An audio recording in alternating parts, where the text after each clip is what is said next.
Okay, so now let's start with next services, health care services. Really very important services, really important services. मैं examination की list में बहुत ज्यादा important है। और अगर आप यहाँ देखो, हम यहाँ पे कितनी कितनी कितनी एंट्रीज कवर करने वाले हैं, 70, 74A, 73, 46 and 75. Again I'm saying no need to learn the entry number. I'm clear? सिर्फ नोटिफिकेशन नंबर याद करो, एंट्री नंबर याद नहीं करने की जरूरत है। ओके, आगे बढ़ते हैं। Now let's come to first one, health care services की बात कर रहे हैं। बॉस, अगर मैंने इस ऑर्डर में लिखा है, इसका मतलब है मैं इसी ऑर्डर में पढ़ाने वाली हूँ। Honestly I have actually put in बहुत ज्यादा एक्स्ट्रा एफर्ट्स डाले हैं इस चैप्टर के नोट्स बनाने में। बच्चा बहुत परेशान हो जाता है कि चैप्टर के नोट्स कैसे, इस चैप्टर को कैसे पढ़े। मतलब अगर मैंने 74 पहले लिखा है, 74A लिखा है, फिर 73 लिखा है, इसका मतलब मैं पहले 74 पढ़ाने वाली हूँ। तो यू कैन सी ऑल 74 है, 74 खत्म हो जाने के बाद 74A आएगा एंड देन 73 आएगा। Getting my point? Am I very clear? Am I very clear? So come to entry number 74. Really very important. Healthcare services is exempted. Health care, but natural medical यार, medical की अगर मैं बात करने जाती हूँ तो मेडिकल पे जीएसटी लगाने की बात आती कहां से है? ये तो बेसिक राइट है मेरा ना, तो आप उस पर टैक्स क्यों लगाओगे? बट यस, उनका कहना है health care services is exempted. But then what do you mean by health care services? I hope with me. तो हमने हेल्थ केयर सर्विसेज की डेफिनेशन यहाँ देखी है, means any service by way of diagnosis. Diagnosis भी health care में आ जाएगा, मतलब पैथोलॉजी भी हेल्थ केयर में आ जाएगा। ट्रीटमेंट, क्योर करना, ट्रीटमेंट भी हेल्थ केयर में आ जाएगा। आई होप विथ मी। ट्रीटमेंट भी किस में आ जाएगा? हेल्थ केयर में आ जाएगा। एंड केयर, ये ध्यान रखना, क्योर प्लस केयर की बात हो रही। सी, जो क्योरेबल है उसका मैं ट्रीटमेंट कर दूंगा, पर जो क्योरेबल नहीं उसको केयर तो करूंगा। और what? Of illness, injury, deformity, abnormality or pregnancy in any recognized system of medicines in India. आप किसके थ्रू? आप उसी के थ्रू आप क्योर कर सकते हो जो रिकग्नाइज मेडिसिन इन इंडिया है। इंडिया में रिकग्नाइज मेडिसिन क्या है? Allopathy, yoga, naturopathy, Ayurveda, homeopathy, Siddha, Unani, and eight one is any other system of medicine that may be recognised. ये सात ही रिकग्नाइज है इंडिया में। आठवां इस एक्सेट्रा। मैंने आपको हमेशा बोल के रखा है, कभी भी कोई रूल्स, कोई प्रोविजन बनता है तो एकदम रिजिड नहीं बनता है, एक्सेट्रा छोड़ना पड़ता है कि कल भविष्य में जाके अगर गवर्नमेंट को कोई रिकग्नाइज मेडिसिन में ऐड करना है तो वो एट के कारण यहाँ आ जाएगा। आगे includes service by way of transportation of patient to and from a clinical establishment. मतलब किसकी बात चल रही है? एम्बुलेंस की बात चल रही है। बहुत समझना, आज एक एम्बुलेंस की सर्विसेज तो कौन देता है? हॉस्पिटल हिमसेल्फ देता है। उसको 2 मिनट बाजू में रखो। There are many other people जिनका बिजनेस ही सिर्फ एम्बुलेंस प्रोवाइड करने का है, जिनका बिजनेस सिर्फ एम्बुलेंस प्रोवाइड करने का है, तो वो एम्बुलेंस सर्विसेज को भी एग्जाम करके रखा है। तो उस एम्बुलेंस सर्विस भी किस में आ गई? हेल्थ केयर सर्विस में आ गई। Next, but does not include hair transplant और कॉस्मेटिक और प्लास्टिक सर्जरी। भैया 50-60 साल की उम्र में अगर बाल लगवाने जा रहे हो तो ये हेल्थ केयर नहीं है, ये ब्यूटी है। आप अगर नकली बाल लगवाने जा रहे हो, that means there is no health care, this is beauty treatment. तो हेयर ट्रांसप्लांटेशन करना, कॉस्मेटिक सर्जरी करवाना, प्लास्टिक सर्जरी, हमारे सारे बॉलीवुड की हीरोइंस, हॉलीवुड का I am not aware, Bollywood में सबने कॉस्मेटिक, ऑलमोस्ट सबने कॉस्मेटिक, सबने प्लास्टिक सर्जरी करवा के रखी है फॉर ब्यूटी। तो again this is not health care, इस पे जीएसटी लगेगा। But except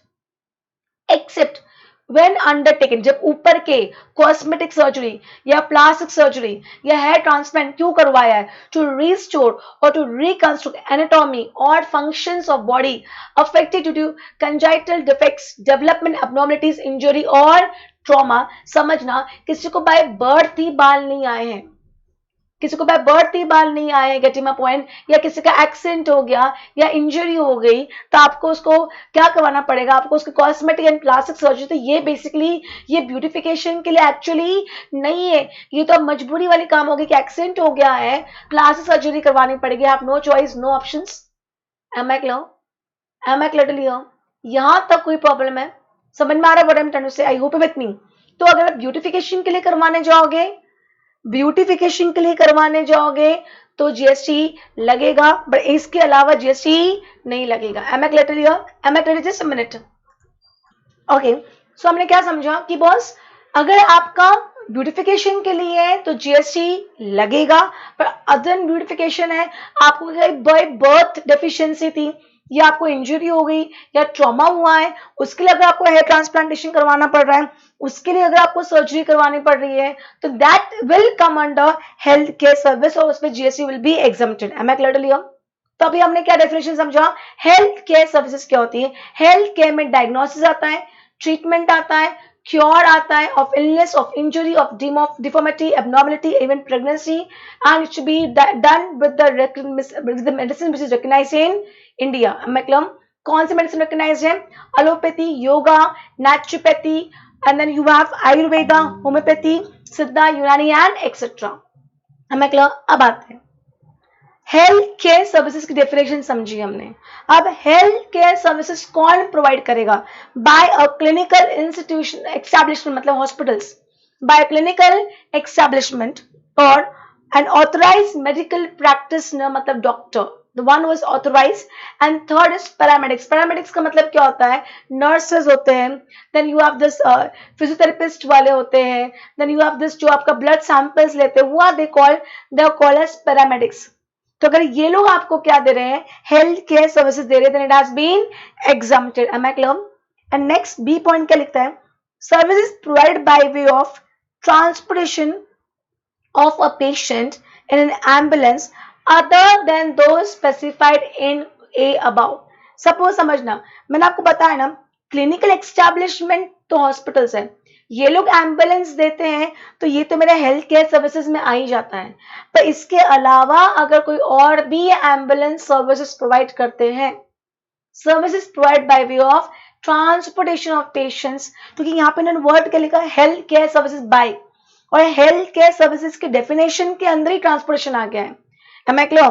health care services की डेफिनेशन के अंदर ही ट्रांसपोर्टेशन आ गया है, तो यहाँ ऑलरेडी ट्रांसपोर्टेशन कवर हो गया। Am I clear? पर ये लोग कौन है? ये लोग सिर्फ ट्रांसपोर्टेशन वाले हैं, तो मैं इनको हेल्थ केयर के अंदर नहीं ले जा सकती, तो इनको अलग से मैंने क्या कर दिया? एग्जाम कर दिया कि इनके अलावा अगर कोई और भी अगर ट्रांसपोर्टेशन की सर्विस देता है of a patient in an ambulance is also exempted। am I very clear? is this clear? is this clear? आगे पढ़े। अब ये तो हमारा हुआ सेक्शन, मतलब आर्टिकल बेसिकली, और आर्टिकल सॉरी एंट्री, ये हमारा हो गया एंट्री। अब अदर एस्पेक्ट्स, ये हो गया डायरेक्ट, ये हो गया डायरेक्ट, पर देयर विल बी समथिंग जो आपको क्या करना पड़ेगा? डेप्थ में जाकर देखना पड़ेगा। Other aspects, rent of room provided to inpatient, एक होता है ओपीडी, आउट पेशेंट डिपार्टमेंट, एक होता है इन पेशेंट, जो एडमिटेड होते हैं वो इन पेशेंट होते हैं। ओपीडी मतलब आए, दिखाए और डॉक्टर को चले गए। M I clear? हॉस्पिटल्स में आके। Am I clear? तो क्या लिखा है? Rent of rooms provided to inpatients. Am I clear? Rents of room provide to inpatient in hospital is also exempted. Room rent के ऊपर भी GST नहीं लगेगा अगर आप उस हॉस्पिटल में क्या हो? एडमिटेड हो। Am I clear? ये एक्स्ट्रा चीज हमें समझनी पड़ेगी, इसके लिए क्या आ जाते हैं? सर्कुलर्स आ जाते हैं। Am I clear? नेक्स्ट, हमें नंबर याद करने की जरूरत नहीं है, हमें सिर्फ पॉइंट याद करने की जरूरत है। Next, service provide by senior doctors, consultants and technicians. क्या होता है? Hospitals hire senior doctors, consultants, technicians independently. Such persons do not have any contract with the patient। See, doctors to hospital होता है and hospital to patient होता है। You have no direct contract with the doctor, you have a contract with the hospital। am I clear? Hospitals hire senior doctors, consultants, technicians independently. Such persons do not have any contract with the patient. Hospitals pay them consultancy charges and there is no employer relationship between them. इन दोनों के बीच में employer employee का relationship नहीं होता है. Am I clear? They are not, the doctors are not employees of the hospitals. It is clarified by CBIC. If you remember, मैंने day 1 के lecture में बोला था, एक CBEC था पहले, अब CBIC हो गया. Getting my point? Am I clear? Am I clear? Central Board of Indirect Tax and Customs. That services provided by such doctors, consultants, technicians, whether employees or not, are healthcare services which is exempted from GST. See, अगर doctor employee है, अगर doctor employee है तो Schedule 3 में ही आ जाएगा. If you remember, employees giving services to employer in the course of employment is neither supply of service nor supply of goods as per Schedule 3. If you remember, याद है. और अगर doctor employ नहीं है, मतलब doctor क्या कर रहा है, सर्विसेज दे रहा है, तो कौन सी सर्विसेज दे रहा है, हेल्थ केयर सर्विसेज दे रहा है, and health care services has been exempted. Am I very clear? Am I very clear? छोटी छोटी बातें हैं, पता है एग्जाम में एक एक पॉइंट पे, लंबे क्वेश्चन पे एक एक पॉइंट आ जाता है. Am I clear? Next, amount charge by hospital from the patients. Suppose hospital charges the patient rupees 10,000 and pay to the consultant technicians only 7,500 and keep the balance for providing ancillary services which includes nursing care, infrastructure facilities, paramedic cure, emergency services, checking of temperature, weight, blood pressure, etc. 10,000 आप सौ रुपये लिए, 10,000 में 7,500 रुपये तो उन्होंने उनके doctors को ही दे दिए, बचे 2,500 उन्होंने अपने पास रख लिए. वो आपको जो ब्लड सैंपल्स लेते हैं, आपका टेम्परेचर चेक करते हैं, आपका ऑक्सीजन चेक करते हैं, all that stuff. Going through the definition of healthcare service given above, it can be inferred that hospitals are also a part of healthcare services. The entire amount charged by them from the patient, including the retention money and the fee payment made to doctors, is toward the healthcare service provided by the hospital to the patient is exempted. Hospital ने patient को services दी, कौन सी services दी, health care services दी. इन्होंने क्या pay किया, 10,000 pay किया, पूरा की पूरा क्या है, exempted है. Am I clear? Am I clear? I hope with me. Next क्या है, food supplied to patient. और patient अगर वहां रह रहा है तो खाना देना पड़े, भूखा रह के भूखे से मर जाएगा. Health care services provided by the clinical establishments which will include food supplied to the patient, but such food may be prepared by the canteen run by the hospitals or may be outsourced by hospital from outdoor caterers. See, option क्या है, hospital to patient. अब food की बात चल रही है, किसकी बात चल रही है, खाने की. तो एक तो हो सकता है हॉस्पिटल की खुद की कैंटीन हो जहां वो खुद खाना बना के पेशेंट को देता है, या दूसरा हो सकता है किसी और को हॉस्पिटल ने काम क्या कर दिया, आउटसोर्स कर दिया, मतलब क्या बोलना चाहिए यहाँ पे, food supplier to hospitals and hospitals to patient. मतलब there can be two scenarios, hospital की खुद की कैंटीन है और डायरेक्टली वो फूड बना के पेशेंट्स को दे रहा है, और दूसरा हॉस्पिटल ने काम क्या करके रखा है, आउटसोर्स करके रखा है, खाना बाहर बनता है, हॉस्पिटल को आता है, हॉस्पिटल पेशेंट को देता है. अब एक एक करके सिनेरियो लेते हैं. When outsource there is no ambiguity means no confusion. The supplier shall charge as tax as applicable and hospitals will get no ITC. समझना, no ITC, अंडरस्टैंड करना, पढ़ेंगे आगे जाके. आउटसोर्स कर दिया, क्या कर दिया मैंने, आउटसोर्स कर दिया, किसको, फिर हॉस्पिटल वाला को खाना कहाँ से मिल रहा है, बाहर से मिल रहा है. हॉस्पिटल किसको खाना दे रहा है, पेशेंट को खाना दे रहा है. समझना, एम आई क्लियर? अब हॉस्पिटल कौन सी सर्विसेज दे रहा है, एग्जम्प्टेड सर्विसेज दे रहा है. हॉस्पिटल कौन सी सर्विसेज दे रहा है, एग्जम्प्टेड सर्विसेज दे रहा है. मतलब हॉस्पिटल अपने बिल पे जीएसटी नहीं लगाने वाला है. Am I clear? आप सपोज ये बंदा 1 लाख रुपए का खाना दे रहा है, उसमें सपोज 18,000 का जीएसटी लगा है, टोटल 1,18,000 होता है। हॉस्पिटल ने इसको 118 दिया, इस बंदे ने 1 लाख अपने जेब में रख लिया, 18,000 डिपार्टमेंट को पे कर दिया। अब हॉस्पिटल ये आईटीसी क्या करेगा आगे? तो बिल में और बेसिकली हम आईटीसी क्यों देते हैं कि नेक्स्ट लेवल पे आप टैक्स लगाओगे तो पिछले लेवल का आपको क्रेडिट देता हूं, पर क्योंकि जब यहाँ टैक्स लगना ही नहीं, हम पढ़ेंगे आईटीसी वाले चैप्टर में कि अगर आप एग्जम्प्टेड सर्विसेज देते हो, सेक्शन 17 डेप्थ में पढ़ने वाले हम लोग, अगर आप एग्जम्प्टेड सर्विसेज देते हो तो आपने जो भी माल परचेस किया होगा, उस पर जो भी टैक्स पे किया होगा, उसका आपको क्रेडिट नहीं मिलेगा। ये पॉइंट क्लियर हुआ? हम पढ़ेंगे आईटीसी वाले चैप्टर में हॉस्पिटल्स क्या दे रहा है, एग्जम्प्टेड सर्विसेज दे रहा है, hospital is not charging any GST. In that case hospitals ने जो भी टैक्स पे किया है उसको आईटीसी नहीं मिलेगा, he will have to add in the cost. तो उसकी कॉस्ट कितनी हो जाएगी? 1,18,000 रुपीज। M I clear? क्या ये पॉइंट क्लियर हुआ? आंसर करो, इज दिस पॉइंट क्लियर और नॉट? ये तो लगाएगा, ये तो कोई हेल्थ केयर सर्विस थोड़ी दे रहा है, ये बंदा तो खाना दे रहा है, तो ये तो अपने बिल पे जीएसटी लगाएगा। I hope you are getting me.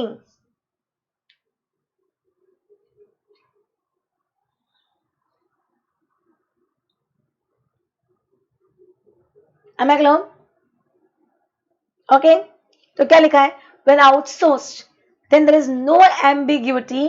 The supplier will charge tax as applicable and hospital will get no ITC. Am I clear? Now next, food supplied to the inpatient. Inpatient, अब question ये आता है कि जो bill आया है, bill suppose 10,000 का है, अब बिल के अंदर खाना भी है और हेल्थ केयर सर्विस भी है, मतलब isn't this is a bundle of service? आपको हेल्थ केयर सर्विस भी मिल रही है, फूड भी मिल रहा है, मतलब सर्विस प्लस गुड्स मिल रहे हैं कि नहीं मिल रहे हैं? अब मुझे बताओ, क्या ये कंपोजिट है कि मिक्स है? कंपोजिट है बॉस। आप मुझे बताओ, आप किसी हॉस्पिटल में एडमिट होने जाओगे तो आप ये पूछोगे कि खाना दोगे कि नहीं दोगे? इनफैक्ट आजकल तो अलाउड ही नहीं है, हॉस्पिटल सब पानी तक अलाउ नहीं करते हैं। You can't even bring your own water, if you want to give water you have to buy from there only. सब कुछ पेशेंट के लिए, everything will be provide by the hospital themself only. आप बाहर का पानी भी नहीं पिला सकते। Am I clear? मतलब ये तो आजकल मतलब this is very common, hospital with food, health care service with food, तो ये कंपोजिट हो गया। कंपोजिट में जो प्रिंसिपल होगा उसका ट्रीटमेंट लगेगा। अब प्रिंसिपल कौन सा है? हेल्थ केयर, और हेल्थ केयर क्या है? एग्जम्प्टेड। Am I clear?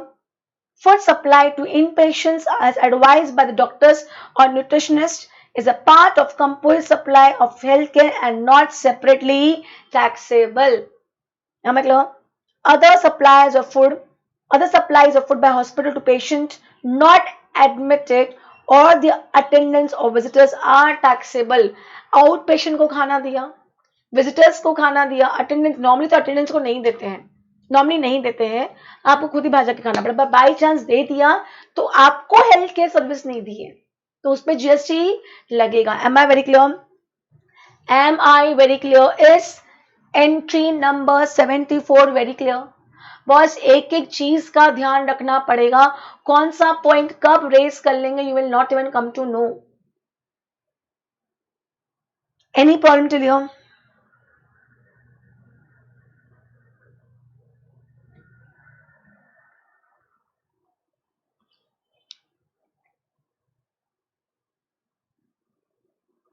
बोलो बोलो, ऑल चलो 74 क्लियर हुआ?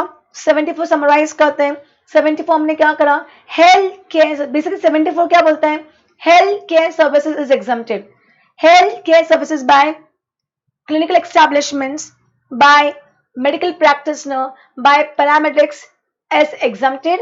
एंड सेकेंडली अगर जो एम्बुलेंस सर्विस प्रोवाइड कर रहा है वो भी एग्जम्प्टेड है, और हमने हेल्थ केयर सर्विस की डेफिनेशन भी पढ़ ली। 74 done.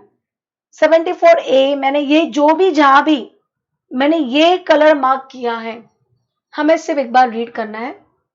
not important from exam point of view. Services by recognized rehabilitation professionals. Services provided by rehabilitation professionals recognized under the Rehabilitational Council of India 1992 by way of rehabilitation therapy, or counseling and such other activity as covered by the said act at medical establishments, educational establishments, rehabilitation centers established by central government, state government or any entity under section 12AA is exempted. समझना, ये लोग क्या कर रहे हैं, ये लोग services provide by home, rehabilitation professionals recognized by Rehabilitation Council of India by way of therapy, counseling and such other activity as covered by said act. कहाँ पे आके दे रहे हैं लोग, मेडिकल इंस्टीट्यूशन में आके दे रहे हैं, एजुकेशन इंस्टीट्यूशन में आके दे रहे हैं, रिहैबिलिटेशन सेंटर्स में जाके दे रहे हैं, या entity which is registered 12AA उनके यहाँ जाके अगर ये सर्विसेज दे रहे हैं तो इनकी सर्विसेज पे जीएसटी एग्जम्प्ट करके रखा है. Clear? Clear? 74A is bare reading. Am I clear? 73 is really important. So 74 is really important. ये एक रीडिंग के लिए काम आ जाएगा. Am I clear? आगे 73 important. Services provided by cord blood bank. I hope you know what is cord blood bank. Cord blood bank का मतलब से अंडरस्टैंड करो. पर newborn baby is attached to the mother with umbilical cord. I hope you know that. Newborn baby is attached to the mother with umbilical cord. वो umbilical cord के अंदर क्या होता है, stem cells होते हैं. umbilical cord में जो blood होता है, cord के अंदर जो blood होता है ना, उस blood के अंदर stem cells होते हैं. और वो जो stem cells होते हैं, basically वो stem cells किसके लिए help करते हैं? इन फ्यूचर अगर आपको कोई ऐसी डिजीज हो गई है जो क्योरेबल नहीं है, it can be get cure with stem cells. For example, suppose कभी कभी क्या होता है, एक पर्सन को कोई बहुत ब्लड कैंसर हो गया है. ब्लड कैंसर के केस में क्या करना पड़ता है, यू नीड स्टेम सेल्स. तो in that case your stem cells can be your sibling stem cells. मतलब आपका पूरा ना सिबलिंग की हेल्प से होता है, पेरेंट्स की हेल्प से भी नहीं होता है, सिबलिंग्स का मैच कर जाता है. पर आजकल it is like one baby concept हो गया, सिबलिंग्स का कॉन्सेप्ट ही नहीं रह गया है. इन दैट केस ये जो स्टेम सेल्स होते हैं ये वो डिजीज को क्योर करने में हेल्प करते हैं. तो ये बेसिकली उसी टाइम मतलब बर्थ के पहले ही हॉस्पिटल पूछ लेता है कि आपको आपका स्टेम सेल्स बच्चे का प्रिजर्व करवाना है क्या, क्योंकि अगर आपने इमीडिएटली प्रिजर्व नहीं करवाया तो डेड सेल्स में कन्वर्ट हो जाते हैं. हमें क्लियर? तो क्या कर रहे हैं, कॉर्ड ब्लड बैंक, कॉर्ड जैसे ब्लड बैंक होता है ना जो ब्लड को प्रिजर्व करते हैं, वैसे कॉर्ड ब्लड बैंक होते हैं जो किसको प्रिजर्व करते हैं, स्टेम सेल्स को प्रिजर्व करते हैं. or any other services in relation to such preservation. तो the cord blood bank आपको services दे रहे हैं and they charge you money every year, क्योंकि वो तो अब आपका लाइफ टाइम प्रिजर्व करके रखेगा ना. ऐसे थोड़ी कि आपको एक बार प्रिजर्व करके छोड़ दे, no they have to keep it, आपको प्रिजर्व करके रखना पड़ेगा. किस टेम्परेचर में प्रिजर्व करके रखना है, क्या करके रखना है, लाइफ टाइम प्रिजर्व रहेगा. तो आपको लाइफ टाइम सर्विस मिल रही है. तो या तो हो सकता है आपको पूरे साल भर एवरी ईयर पैसा ले. Am I clear? Getting my point or not? तो उस पैसे के ऊपर GST has been exempted. Am I clear? तो cord blood bank giving service for preservation of stem cells या any other services in relation to such preservation is exempted. ये important है. Entry number 73. Am I clear? Entry number 75. Services provided by operations of common biomedical waste treatment facility. समझना, बस मैंने बोला, मैंने जितनी बनती कोशिश फ्लो चार्ट दे दिया है कि लाइफ आपकी बहुत सिंपल हो जाए. हेडिंग्स मतलब ये फ्लो चार्ट में मैंने कुछ भी मिस नहीं किया है, सिर्फ पार्ट्स में डिवाइड कर दिया है. Am I clear? तो क्या लिखा है 75 क्या बोलता है, services provided by operators of common biomedical waste treatment facility to home clinical establishment. समझना, हमने 74 पढ़ा,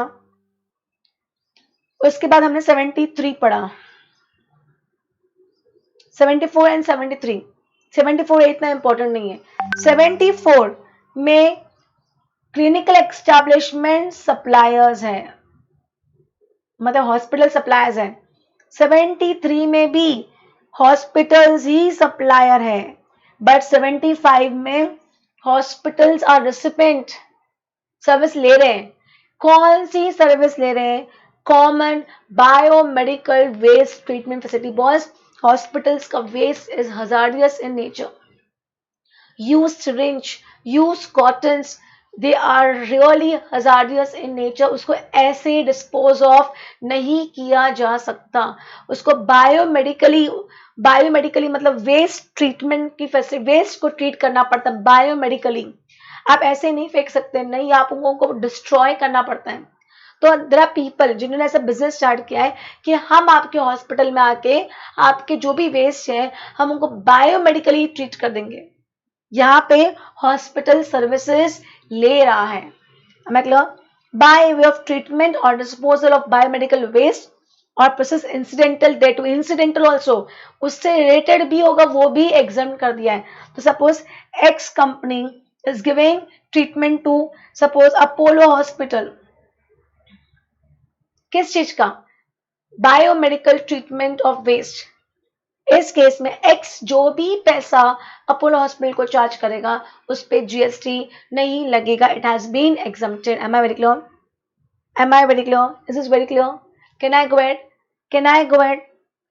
Next entry, veterinary services, birds, animals. Am I clear? Services by veterinary clinic in relation to health care of animals or birds is also exempted. Am I very clear?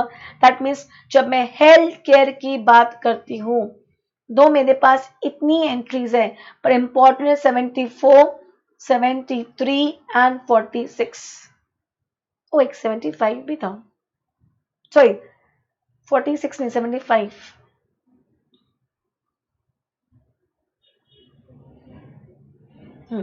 Sorry, 75 important, not 46. This one. 74 important है, 73 important है, 75 important है। Am I clear? Am I clear? These three are important. Am I clear?